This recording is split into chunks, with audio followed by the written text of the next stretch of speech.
Mahatsiaro va ianao? Tononkalo ny ranjazana mihoatra. Ny hevitra ny andro fahiny aho. Salamo fa 7:70, andiny ny fahadimy. Eny pahon'ny fotoana ny andro mamy sy balika, ny alipitso sy mangina, ary koa ny tenantsika.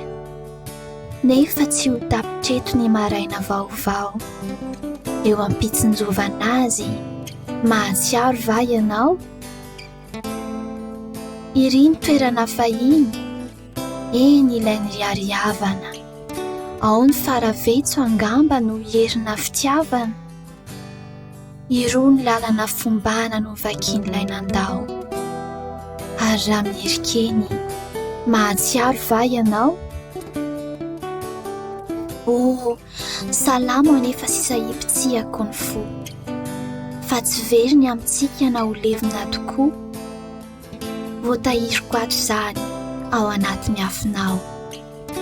Ary raha fo azoko eto, mahatsiaro ve ianao?